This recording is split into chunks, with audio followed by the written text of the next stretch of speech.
It was late Thursday night when I sat on a bench with my pants around my ankles, listening to people laugh at me. They thought it was all funny, especially the fact that I had no idea about anything. How could a guy not know that his wife was cheating on him and doing it right under his nose? Adam Walker, who said he was involved with my wife, was telling his friend Kyle Roberts how he seduced her at a party 3 weeks ago. At this party, I was called to investigate a break-in at a local art gallery. I was only gone for about 2 hours, but I was back before the evening was over. I found my wife at a table with 3 other people, one of whom was Adam Walker. The other couple sitting there was his boss and his wife. My name is Michael Adams, and I am an insurance investigator for a global security firm that deals exclusively with high-value property clients. You probably don't know her name, as we cater to a very exclusive clientele. I got into it straight out of college and have been with them for nearly 11 years. I am 38 years old and in the prime of my life. My job is to investigate the circumstances of incidents where there may be a large compensation claim. Most of the time, it's routine, but sometimes things get pretty exciting. I investigate mostly thefts and robberies, but occasionally car accidents if more than 1 or 2 of our vehicles are involved. I am very good at it and have a reputation in my industry. I am often rented out to other companies at a high price. I often have to go away, but never for long, and if a lengthy investigation is required, I have people to stay on site and get the job done. I have been married to Jessica for 11 years, and we have 2 wonderful children, Amelia, 10, and Grace, 8. Jessica is a year older than me and works at the same company as a secretary to Robert Jameson, the president. She and I met and got married before she joined the company, but when she lost her job, I wanted her to try to work for my company. We had to get permission from HR because it was against company policy in terms of nepotism, but since I was a valued employee, they agreed to hire her. Fortunately, Robert Jameson was looking for a new secretary, and Jessica had more than 5 years of experience as a personal assistant at a large corporation. He interviewed her and immediately liked her. She accepted the position as his personal secretary. The 2 people I mentioned earlier, Adam Walker and Kyle Roberts, were insurance specialists who wrote policies for large companies or individuals with very high-value assets. For me, they were only acquaintances, not friends. Both worked for Nathan Clark, a good guy who was a good friend of mine. I reported directly to Robert Jameson and worked independently most of the time, but occasionally received interesting assignments from Nathan. The conversation I overheard took place a week after the party. I went to the restroom to relax and sat there for a while, pushing and sweating. I had eaten some bad seafood for lunch a day ago and thought it might have been a little stale. While I was cursing my fate, Adam and Kyle walked in. They seemed to ignore the closed bathroom door and began talking about the party. That's when Adam started bragging to Kyle about his latest conquest. I listened to the story with increasing pain in my intestines that had nothing to do with cramps and sweat from bad fish. How did you get into her? I wondered. I didn't think she was that kind of woman. Go ahead, tell me, Kyle asked. We did a couple of dances, and she was pretty friendly. But Michael was there, and she just smiled when I asked her to come to my office. She said Michael wouldn't be too happy if she did that. So what did you do? Kyle inquired. Well, I talked her into having a drink with me at the bar, while Michael was dancing with Lisa, his secretary. I asked the bartender to make me a double shot, and then switched our drinks while she was talking to someone. This was the easy part. I just wanted to get her a little tipsy so I could spend more time with her on the dance floor. You know, take what you can get, Kyle responded. Yeah, but Michael was still there. So what could you really do? Hey, wait a minute. Didn't you arrange for his departure? Hell no, it was just dumb luck. We were doing a quick dance when he came over to tell her he needed to leave for a while. She wanted him to take her home first, but he told her to stay and have fun as he was sure he could return soon. She wasn't too interested, but she stayed. She sat with me, Nathan, and his wife. And what happened next? Finally, the good part. Well, Michael left, and I ordered her another drink. I made Jo do the double again, and she didn't notice the difference. We did a couple of slow dances, and by then, she was almost out of it. She leaned on me while I grabbed her gently, and a couple of times, she pressed herself against me and giggled. I figured 1 or 2 more drinks would be it. I took her to another one, and she drank it like a pro. I can see exactly how this is happening. Well, yes, another double, and she felt dizzy. I invited her to go outside to get some air, and she readily agreed. I took her to my car, and we sat in the back seat. She was almost out of it, so I slid my hand under her skirt. In general, she wasn't against it. She wanted everything. I gave it to her, and she liked it. It was delicious. I can't believe Jessica did this. She never seemed capable of cheating on her husband or giving in to someone like you. Are you sure this really happened? I'm not feeding you nonsense. I have a date with her next Sunday when she usually goes to get her hair done. She said she would meet me and that I would book a hotel room. I'm going to spend the day with her. You'll see. Well, I envy you, dude. Jessica is truly something. I always wondered what Michael did to deserve her. Maybe you can set me up with her when you get tired of her. Maybe. Maybe we'll see. For now, don't even think about this conversation. I don't want anything to go wrong. Fine, no problem. They both came out of the restroom while I sat there trying to keep my stomach from churning. I couldn't believe what I just heard. Could this really be happening? I began to remember that evening. It was almost 11:30 p.m. when I returned to the party, and Jessica was sitting with Adam, Lisa, and Nathan Clark.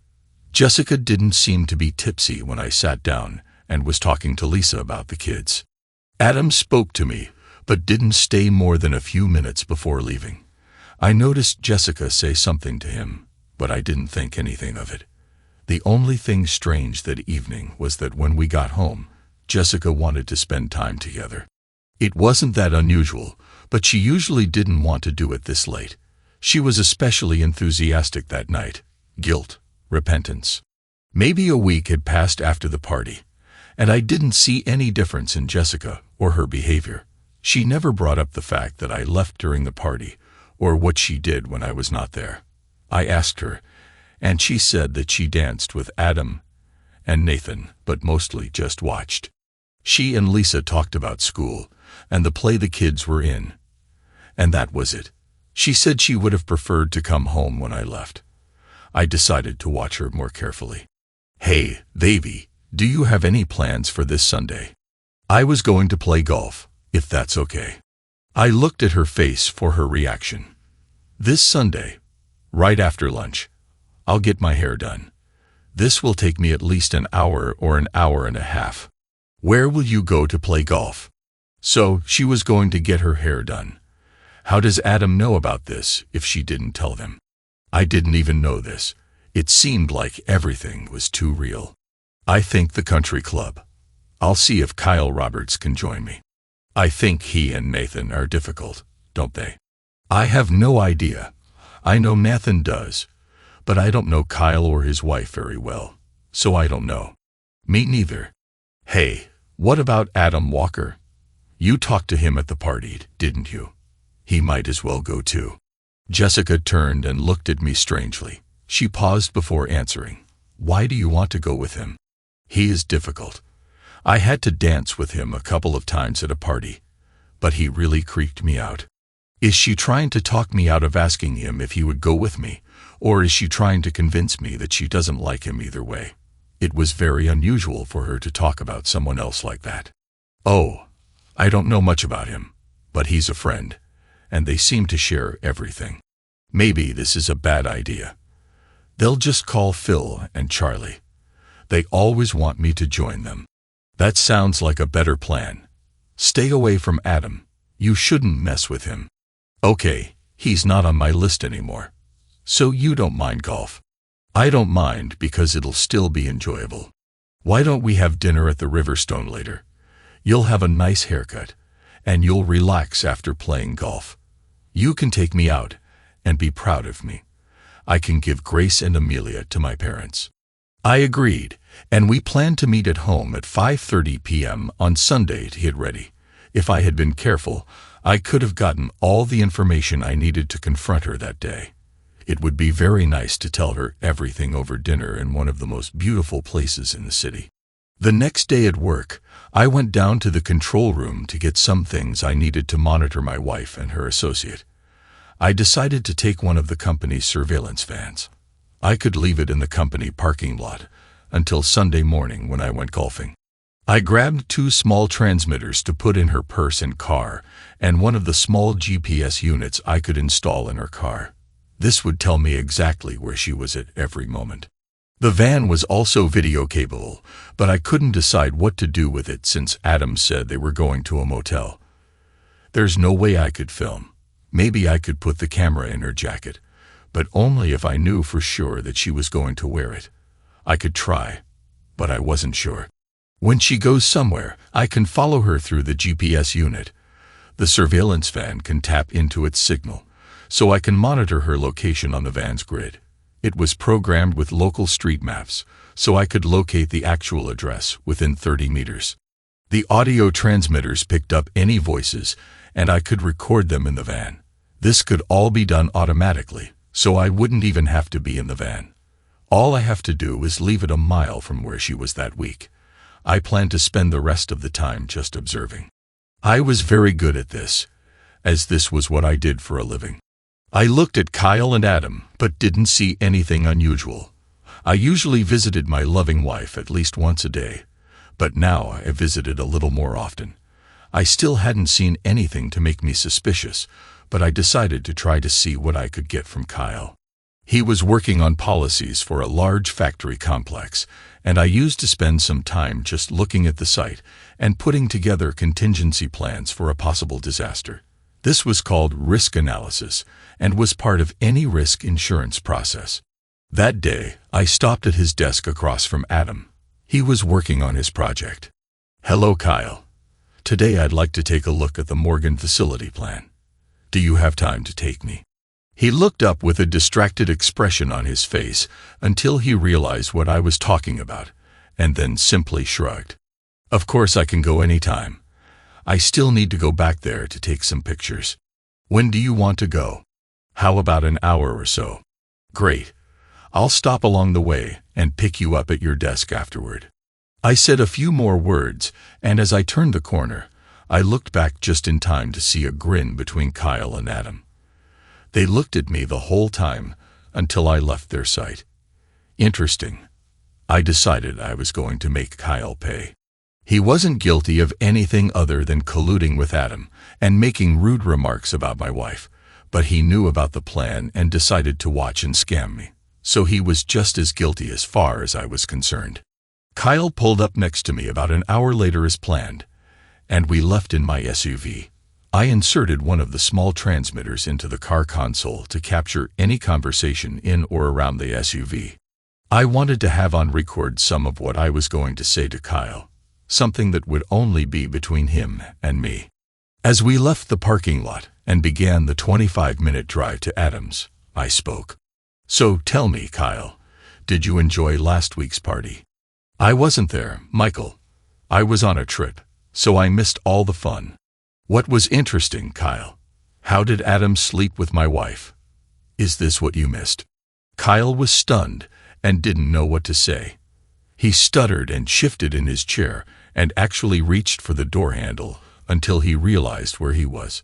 Finally, he fell back and looked at me. "How do you know all of this?" "All I know is what Adam told me. I don't even know if this is true. Do you think he would lie about something like that? Do you think he made it up?" "I don't think so." "No, but how did you know? You weren't even there." "From what I heard, you've been gone for a couple of hours. That's when everything happened. Adam said he got her tipsy and then took her to his car. As far as I know, this is not your concern. I just want to know what else Adam told you. Does he have any plans for another meeting?" This was to see if I could trust everything this idiot told me. He said they were going to do it on Sunday when she was supposed to get her hair done. This time, he was going to rent a room. That's all I know, honestly, Michael. Well, I want to thank you for being a good friend and telling me this. I said sarcastically. I know you wouldn't want to be part of something like that. You were going to tell me anyway, weren't you? Yes, sure. I like you and Jessica. I wouldn't want something like that to happen to you, and Adam is a real jerk. Sorry you made me think. I feel like a real fool, a hypocritical piece of crap. What did he say? Oh yeah, couldn't he be involved after Adam was done with her? With these words, I reached into the console and turned off the recorder. This was what I wanted to have later. What I wanted to say now was not written down. It's not a problem, Kyle. As long as you do everything as I tell you, you'll be fine. Fail me, and you will be in a world of pain. Is it clear, Kyle? He just shook his head affirmatively. He got the point. One more thing, Kyle. Nothing from our conversation should reach Adam.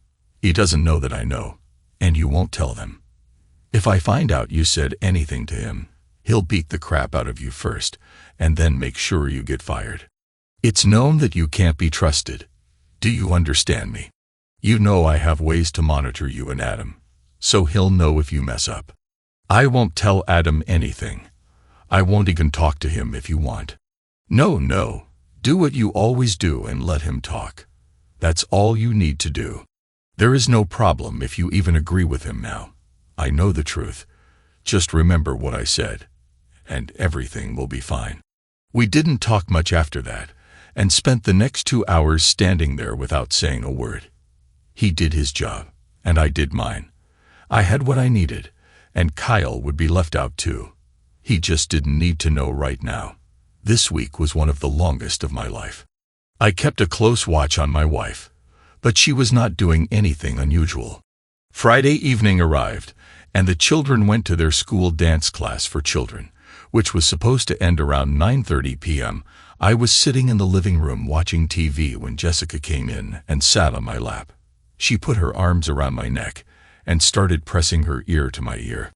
We have about 2 hours before I go pick up the kids. Don't you want to spend time together? Although I was a little disheartened and angry about what was happening, I was also human. I became affectionate, grabbed her around the waist, and pressed her tightly to me. I kissed her tenderly. Take me upstairs to our bedroom right now. I want you, and I want it now. I needed no prompting and followed her up the stairs to our bedroom, all the while watching her. On the way, we started to undress, and then there was incredible intimacy between us. When it was all over, we simply lay in each other's arms, not feeling the need to speak or disrupt the mood with action.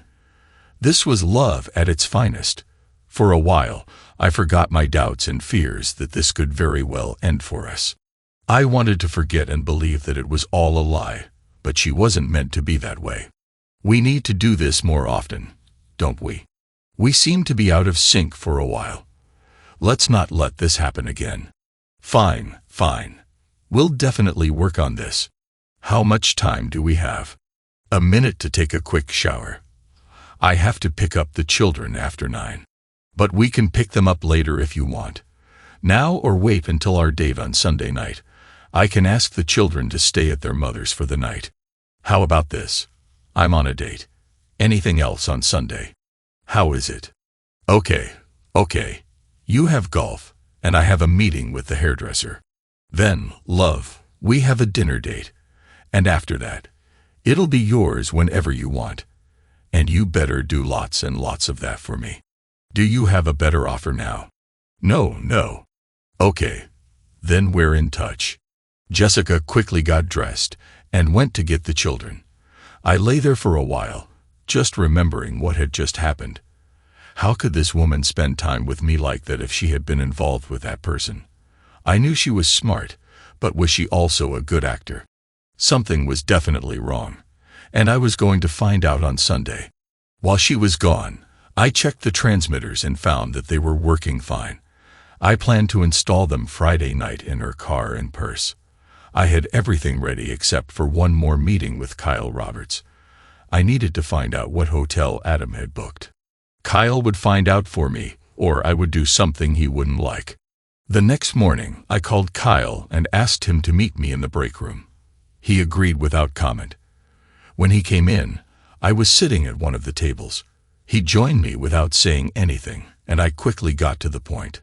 "Kyle, my friend, I need you to find out from Adam where he plans to take Jessica on Sunday.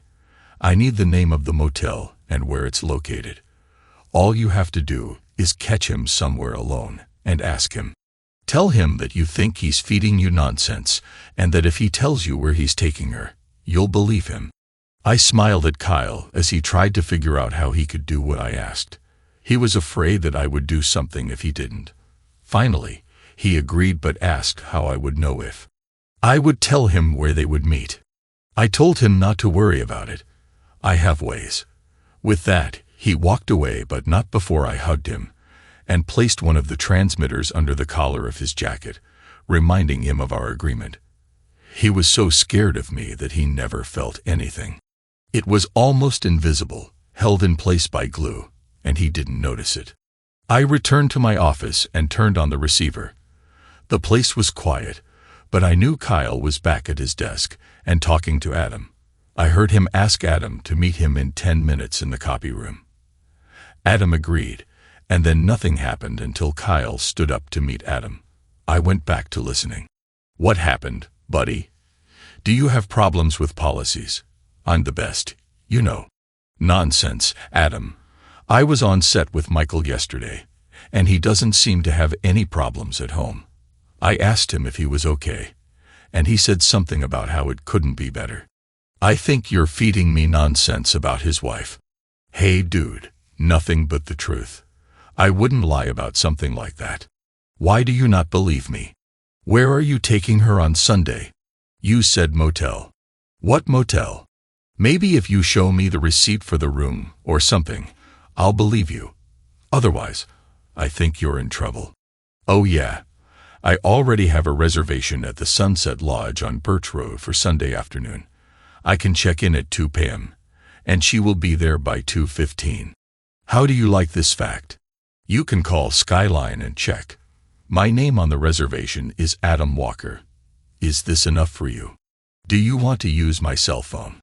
"Okay, I think this will do. I really envy you, Adam. Jessica is truly something. I hope you know that she has a good marriage with Michael that you are trying to ruin. You better be careful and think about it. It's not my problem if she's ready. So am I anyway. How good can a marriage be if she wants time with me?" That was all that was worth hearing. So I turned off the receiver and just let it record the rest. Now I was almost ready to believe everything. I was really hoping that Adam would back down and admit that he made it all up, but now he had confirmed the number and was just waiting. At least I had the address, so I could connect it to the equipment in the van and let the rest work automatically. Maybe I could just park the van there on Friday night, turn on the equipment on Sunday around noon, and forget about it. Everything else would be done automatically, and I wouldn't need to be nearby. I didn't want to see or hear my wife as she tore my heart out and stuffed it in the toilet. Now I was lost. I could only continue and try to get what I needed to get back at her, Adam, and Kyle.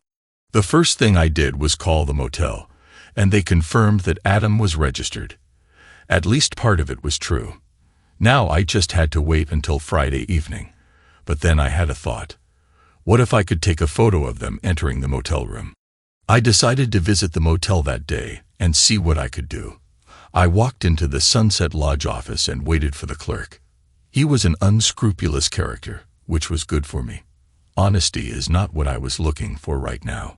"Hi, friend. I am an investigator for an insurance company, and I need information. I have an ID and a warrant for you."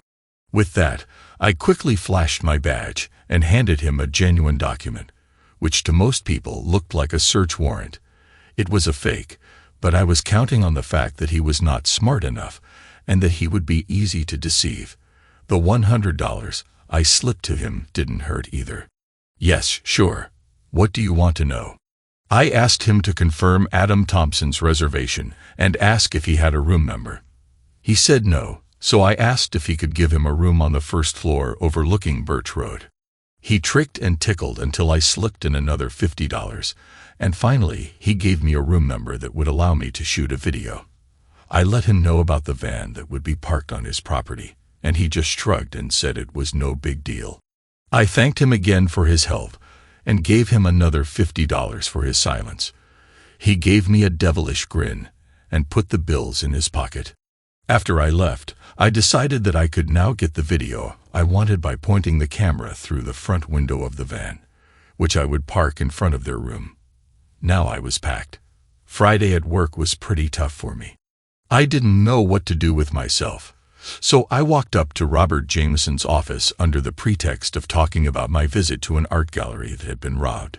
He didn't really need to know, but I wanted to see my wife. As I walked down the hallway, her face lit up when she saw me.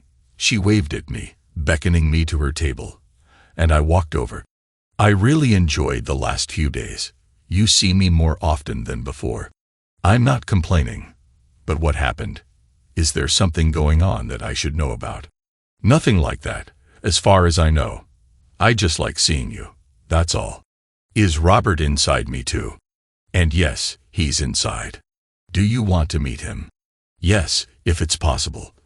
I need to talk to him about working at an art gallery. I went in and talked to Robert for a bit. Robert was very young to be a president, but I knew that he had made a reputation for himself some time ago. He launched this site, as well as most of the other places, and put them into operation. I knew he owned a good portion of the company. He had a wonderful wife named Hannah, whom I met several times. She looked like your typical trophy wife, blonde, slim, and truly gorgeous. She and Jessica were about the same age and talked often. Bill and I were quite close. While I was there, I asked him point blank, "What do you think of Adam Walker?" At his request, I often spoke about the work of other employees, as he insisted that I take on more responsibility as management. But the issue was mine. Why do you want to know about Adam? Is there something I should know about? I need you to tell me if one of my employees is having problems or causing problems. This is true. Well, I might have big problems with Adam. I don't really like him, and Kyle perhaps. I may have more information for you this weekend, if everything works out as I expect. I'd like to be able to call you at home on Sunday, if that's okay. Otherwise, you'll wait until Wednesday. Let's see. Until then, I'd prefer you not tell anyone about this. Fine, no problem. You'll wait. You know I trust your judgment on these things. You have always been fair in your assessments, and I respect that. I would just like you to consider taking the position of vice president that I offered you. As per your request, I still haven't mentioned this to Jessica, but she should know about it. In fact, if you don't tell her soon, I will. I'm just waiting for the right time to bring this up. This means a lot of changes for us, so I wanted some time to think about it. They'll be sure to let you know next week. Is it coming? This is cool. So, are you finally going to look into it? I promise I will. I've been thinking about this a lot lately, so I need to make a decision soon for my own reasons. I walked out of his office, stopping to say a few words to Jessica before heading towards Kyle at his desk. I stopped for a second and said loud enough for Adam to hear that I thought his assessment of Adam's performance was correct. I then gave him a thumbs up to let him know that I had heard his conversation with Adam. His eyes opened very wide. But like me, he said nothing. He just nodded. I patted him on the back as I removed the small transmitter as before. He felt nothing. I finished the day without any distractions and waited for Jessica before heading home. I wanted to tell her that I needed to take the van to someone, and that I would catch a taxi to my car so I would be a little late. She kissed me goodbye and went home. I noticed Adam standing by the door, watching her leave. He looked at me and turned away to return to his seat. I parked the van, locked the camera in position, making sure it captured the right room the clerk gave me. I locked it and reminded the motel owner that I was supposed to leave it there for the night and maybe tomorrow. I slipped him another $20 and thanked him for his understanding. He put the money in his pocket and shook hands with me. I went home. Friday night at home was another surprise. Jessica ordered pizza for the kids and said she made sure they went to Grandma's that evening. I asked why, and she said she enjoyed Thursday night so much that she wanted to continue it tonight. Do you mind? Not so much. Well, Friday night was almost the same as Thursday night, except we did something new. While I was enjoying it, I had a sickening feeling thinking about where she could have learned all this. But when I asked her about it later, she giggled and pulled a book out of her nightstand and showed me an article about making love after 35. It turned out that most of what we'd been doing the last 2 nights wasn't without reason. I really enjoyed it that night. I tried to do everything she wanted me to do and succeeded most of the night. But I promised myself that I would take some measures. We lay next to each other, and I finally plucked up the courage to ask her where all this came from. Jessica, I like what we do, and I really want to please you, but I have to ask, where does it come from? Why now? If I didn't trust you so much, I wonder if there might be a guilty conscience involved. Sorry. Michael, Hannah told me something last week that I can't repeat. I just keep thinking about us and the girls and our life together, and it makes me so happy. Sometimes, I just need to express myself. It turns out that I chose this path because I wanted to show how much you mean to me. I listened, and seeing her happy made my heart burn, but the next moment I wondered if this was true. Then how can she have an affair? Should I ask her? I'm glad you feel that way. Are you sure I make you happy enough? Are you satisfied with our relationship, or are you missing something? Is that why you were doing all this new stuff? Tell me honestly. I love the way we spend time together, and you have always satisfied me in every way. I have no reason to want more, but I just don't want us to get into a rut where we get so used to everything that we let it become routine with no interest. Can't you see it? Don't you want me to always be desired by you? You'll never have to worry about that. I love you and always will. I can't imagine anything ruining what we have. That's good because I want it. You are mine now and forever. We spent the rest of the night in each other's arms and woke up the same way. I was pleasantly exhausted but wanted to shower with Jessica. I shook her and pulled her into the shower with me. She went willingly and with mock irritation. She complained bitterly about being taken out of her warm bed, but when I let her go, she didn't leave.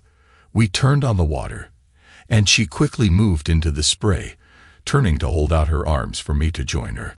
We lathered each other up, paying special attention to each other's more interesting features. Soon, we both felt affectionate and shared moments of closeness. When I asked, she said she was ready for that day, but was expecting something more that night. With that, we finished showering and getting dressed. Early in the morning, I drove to the motel and made sure everything was ready. I set all the timers to start at 1 p.m. and made sure the audio recording would last at least 5 hours. The video was written to a DVD and would take at least 7 hours after compression. This would cover the entire day. I initiated the sequences and locked the van. When these two lovers entered their private space, they would become the stars of my new film, and the first screening would make a very loud impression on everyone involved. I drove home to pick up my clubs and wish my beloved wife a good day. That day was terrible. In any case, I was playing golf with 2 guys I met at the club, and if my score was any indication, they must have felt like I was wasting my money on the club membership. I ended up buying beer for all of us like a big loser. It was just after 5 p.m. when I drove to the van to make sure everything was okay. I looked around the room but didn't see any cars or any activity, so I assumed everyone had already left. Of course, I quickly called my home phone, and Jessica answered. I just told her I was on my way and hung up. Since the meeting time with Jessica was so close, I drove home without reviewing the information I had collected. I really wanted to have this before dinner, but then I thought about our planned evening.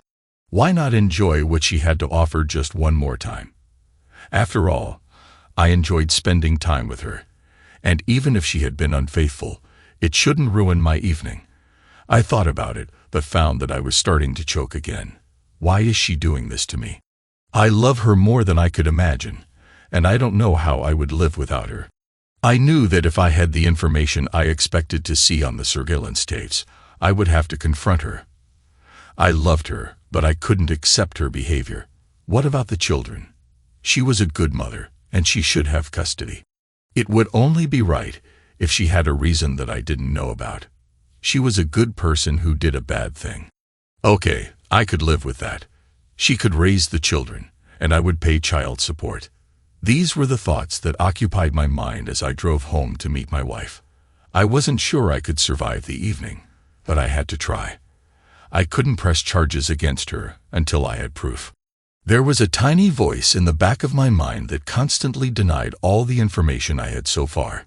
It insisted that something was wrong. I ignored it. Facts are facts, and soon I will have all the facts I need. At home, Jessica had already showered and dressed. She said she would add the finishing touches when it was time to go out. In the meantime, I rushed to get ready, and we were able to leave in time to meet our table reservation. My wife was wonderful. She was always noticed when we entered the room. She was used to receiving glances from admiring men and simply ignoring them, but I noticed, and that always made me proud. Tonight was a reminder of what could have happened. She was also smart and played an excellent dinner partner. We discussed everything that a husband and wife discuss when they have free time, and drank wine at dinner. More than me, since I was the driver, she really seemed to be connecting with me. My wife of 11 years and the mother of my 2 girls made advances towards me. It almost broke my heart to realize that she could have spent hours with another man that same day and was now connecting with her husband over dinner. As we finished the dessert of chocolate mousse preceded by some sorbet, we looked at each other and smiled. We were both ready to move into the bedroom. That evening, I signaled to the waiter for the bill while Jessica went to the restroom. We walked out hand in hand and walked to the car. As I turned onto Main Street and headed toward our house, Jessica walked up to me and leaned her head against my shoulder. She lifted her hand to remove one of my hands from the steering wheel and lowered it to my lap. With little prompting, I hugged her like we did when we were young and in love for the first time. She sighed and relaxed. We drove home like this, slowly but comfortably. At home, Jessica was walking around the house doing all those little preparations to get things done. Finally, she looked at me. "Shouldn't we go upstairs and pick up where we left off this morning? I think you owe me something since you only gave me a down payment earlier. Remember?" I remember. Lead, and I will follow. We quickly went upstairs to the bedroom, and Jessica stood in front of the bed. I stripped down to my boxers and socks.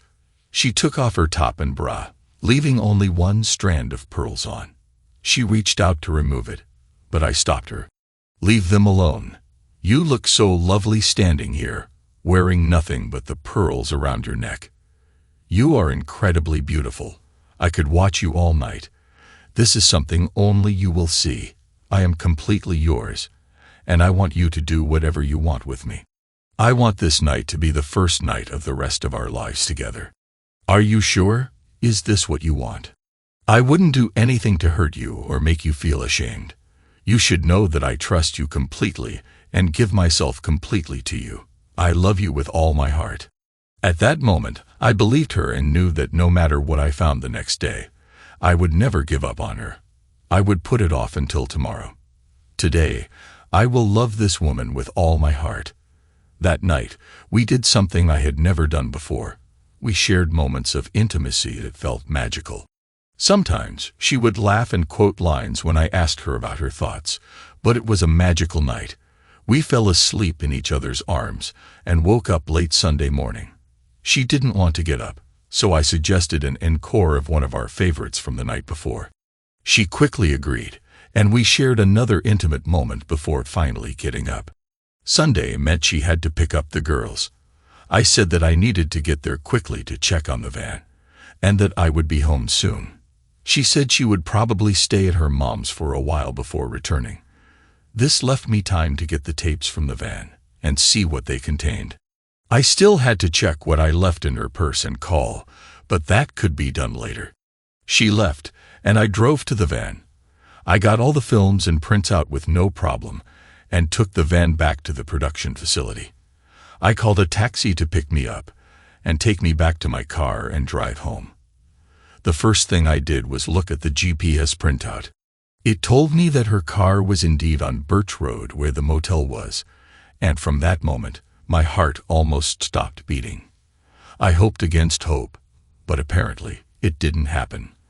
I almost didn't bother to go any further but wanted to watch the video for myself to confirm. I turned on the TV and DVD player, inserted the DVD, pressed play, and sat down to have my heart broken. The picture was perfect, and the room was in the center of the screen. I fast-forwarded until I saw a car approaching and slowed down to normal speed. I saw clearly and distinctly Adam Walker get out of the car and open the door to the room. He entered and closed the door. I rewound again until another car appeared. I watched as a woman came out and walked to the door.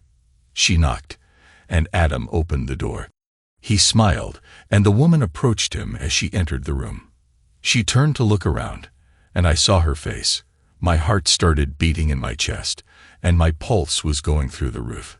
I paused the video, went back to the beginning, and watched it all the way through before extracting it. Damn it, I said to myself. I had to immediately call Robert Jameson at home. There was one address I wanted to check, so I pulled my wife's address book out of my desk drawer. Sure enough, the address I needed was there, and it was what I thought it might be. I smiled to myself. Now I had all the information I needed to correct the situation. I called Robert at home, and he listened as I told him I needed to talk to him immediately. He told me to come, but I insisted that we meet somewhere else alone, just him and me. He refused, but finally agreed to meet me at the grill restaurant near the office. We met there an hour later. Jessica and the girls called and said they were going to dinner at her mom's and would be home later. This gave me the time I needed. I went to the grill and met with Robert. I wanted to talk to him before I showed him the DVD I brought. A portable player with a 9-inch screen and headphones, so he could watch it there in privacy. He listened to me, and I could see him getting angrier and angrier. At first, he refused to believe me and repeated, "This is not true. Jessica could never do anything like that." I played the tape of Adam meeting with Jessica and then outlined everything up to this point, making sure that Kyle and Adam were completely involved in all of this. Kyle was less to blame, but what he hid was the beginning of the end for both of them. When he heard Adam talking about Jessica, his face turned red, and he became furious. He personally hired Jessica and always treated her with respect, but I calmed him down and told him to watch the DVD before he said more. While he was watching the DVD, I saw his face fall. The pain was obvious, and I looked away to give him some privacy. He watched it all, and finally stopped playing. He looked at me, and I waited until he was ready. My only request, I said, I want them both fired for violating the morals clause in their employment contracts, and I want them gone by Wednesday afternoon. If you agree with this, with all the information I have, you can do whatever you want. I will never mention this again. Robert looked at me in surprise but began to smile. It was nice to see that smile. I didn't want him to be involved any more than necessary. I give you my word this will be done first thing Wednesday, and I will personally escort them from the premises. They are like dead to me. I can also take further action, but it's better that you don't know what it might be. Fair enough, I replied. After that, I gave him a bag with all the surveillance data, with the exception of one small cassette, which I kept for myself. I needed it for my own purposes. My wife was in for a surprise. Robert and I talked for another hour or so and made some additional decisions that I will take care of later this week. We shook hands as we parted, and Robert spoke to me again before I left. You are a good and decent person, Michael. I appreciate what you did and respect your actions in this matter. Things could have gone very badly if you were hotter. You have my gratitude and my respect. I felt better than I had for a while. I went home to see my family. They had no idea about the coming changes. That evening, everything was fine at home, and I was in a very good mood. Jessica wanted to know what happened, but I told her she'd find out at work tomorrow. We were very tired from the nights before, so we went to bed early just to sleep. Jessica wanted me to hug her, and I was very happy to do so. We fell asleep in each other's arms, just like the night before. Wednesday at work was full of activity. Jessica called me at 9:30 a.m. to find out what had happened. I feigned ignorance and asked for details. She said Robert asked her to invite Kyle Roberts and Adam Walker to his office immediately. She said that they were both there now, and that they were all screaming. I said that I was completely confused and asked her to let me know what else happened. She called 20 minutes later and said Robert had asked her to get security to come see him immediately. She covered the phone while talking to someone at her desk, and then came back to tell me that Robert had asked security to escort Kyle and Adam back to their desks.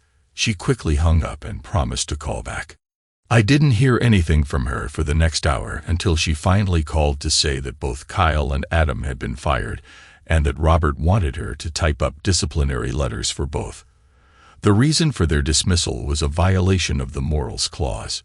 She was very excited. This was the most unusual thing that had happened in her time as Tom's secretary. She demanded that we go to lunch together and discuss it. I agreed. Over lunch, Jessica continued to talk about what had happened that morning. She told me they were both escorted out of the building and warned never to return.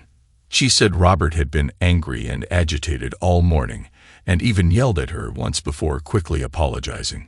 Finally, she ran downstairs and asked me, "What is it? How do I know anything about this?" Robert told her to ask me. When I asked him, he said, "Ask Michael. He knows everything about it, and he's the one who opened my eyes to a lot of things." That's what he said. So go ahead and shoot before I tell you what happened. I want you to listen to this tape first. I gave her a tape of Kyle and Adam talking about the motel. She began to listen with interest, and then I watched as her face turned pale. She looked at me with her eyes wide open and her mouth making an surprise shape. She listened to the end, and then angrily took off her headphones. "It is not true. He's lying. I never went to any motel with him, and I never would. You can't believe this recording. Is this what you gave Robert? Does he believe this too?" "No, he doesn't believe Adam, and neither do I. I have something to explain to you, and I want you to just listen to me the whole time. Will you do this?" When I said I didn't believe the tape, she relaxed a little but was still angry and a little scared. She just nodded and indicated to begin. I heard Kyle and Adam talking a little over a week ago. Adam told Kyle about you and him at the party. He said he got you drunk and then took you to his car, and you had a private moment in the back seat. He was very detailed and described what he did and what you did and told it all to Kyle. Kyle listened and believed what he heard. You'd be glad to know that he was so impressed that he wanted Adam to include him in the next meeting. I was confused and tried to figure out how he could tell the truth. I couldn't believe it, but I had to be sure. Jessica tried to interrupt me before I could continue, but I just didn't let her say a word. I needed to quickly uncover the truth before it exploded. I told Kyle to talk to Adam, and Adam said he booked a motel room on Birch Road for Sunday afternoon when you were supposed to get your hair done. I was upset because how could he know about your meeting with the hairdresser if you didn't tell him? Do you remember I mentioned Sunday to you? We made plans for this evening, but he hasn't been there since. I calmed her down with a wave of my hand and trudged on. I decided to be absolutely sure it was really you, so I used one of the company surveillance vans and set it up to track your car and take video of whoever came into the motel room. I asked the receptionist to give me the room number so that I would know where to record everything and watch it on Sunday. It was after this that I called Robert and gave him everything. Kyle and Adam were fired at my request. Jessica listened to me as I told her this story. She was still confused and couldn't believe that I thought she was the one with him at the motel. but I wasn't with him. I styled my hair just like I told you. My salon is on Birch Road, but I didn't know about any motel. Do you not believe me? I actually know who he was with because she told me herself. I quickly continued, cutting her off before she could let it out. I had to convince her that I trusted her all along. This is not the truth, but the wisest thing. Yes, I said. I believe you, and he'll tell you why. I received a video of Adam that day, and he was indeed visited by a woman just as he claimed. The woman who visited him in that motel room was Tom's wife, Hannah. I first suspected this after talking to Nathan Clark a few days ago. Since Adam claimed that he took you to his car that night, I asked Nathan if you were a little drunk, and he just laughed, telling me that you and his wife were drinking together that night and were inseparable. You even asked her if she would stay with her to dissuade Adam from asking her to dance. He said it was clear you weren't interested in Adam. When I asked him if Adam ever suggested taking you outside to get some air, he just laughed and didn't say anything. So you really had doubts about me. Did you set this up to spy on me? I'm not sure I like it. Did you really not trust me, even after Thursday evening, Friday evening, and again on Sunday? Of course I trusted you, but I couldn't explain Justin's story. Why would he say such things if they are not true? Then it occurred to me that he was trying to distract Kyle from who was really with him. If Kyle thinks it's you, he won't ask any more questions. I had no idea who it was, so I had to find out the truth. I just wish it wasn't Tom's wife. He was devastated. We talked some more and finally had to return from lunch. Jessica accepted my story about trying to find out who Adam was with, and I left her alone. I did have some doubts, and I was ashamed of it, but I didn't regret knowing the truth. We were in a good place now, and I didn't want that to change. Things had calmed down at work that day, but Jessica called me and told me Robert wanted her to come talk to him later that day. I said, I really didn't know what it was about, and I think she believed me. I didn't hear anything more until that evening at home. We ate dinner. The girls were active as usual with phone calls and bathroom appointments, and other things only they understood, but they finally curled up and went to bed. We enjoyed the silence for a while, until Jessica told me what Robert wanted. He told me to think about how lucky I am to have a man like you as a husband. He talked about trust, respect, and love, what it all meant, and what it was like to lose it. Finally, he told me about Hannah, and what she had done, and asked for my advice. What did you tell him? Were you able to help him? Couldn't tell him what to do. I just asked him if he really loved her, and if he could forgive her if possible. I convinced him to talk to her and let her explain herself, but I told him that if he couldn't get past this and forgive her, then he should leave her right away. Don't drag your feet, and don't let things become bitter. He listened to what I said, so maybe I helped. I'm sure it helped. He didn't mention anything about me. No, nothing more. Is there something else? Well, yes, there is. Robert offered me a position as the corporation's vice president of investigations. I would have complete control of all investigators in all offices around the world, and I would have a choice of where I lived. We could move to California or Florida, or wherever we have a branch office with more than 5 investigators. I will still report to Robert, but only to him. This will mean a lot more money as well as benefits such as shares and other things. Jessica screamed and jumped into my lap, hugging my neck. She couldn't let me go and couldn't stop laughing with joy. When did it happen? Is it because of what you did today? Is this some kind of reward? Now who doubts whom? Robert suggested this to me 6 months ago. I just wasn't ready to think about it until now. I think the thought of losing everything I've done somehow made my choice more real. For a while last week, I thought I might have lost you. This got me thinking, Michael, you could never lose me like this. I won't go to anyone else. It will never happen, and you will never think like that again. Can you hear me? Never again. Thanks to everyone who took the time to listen to today's stories. If you enjoyed it, please consider liking and subscribing if you haven't already. Feel free to share your thoughts on the events in the comments below. Take care.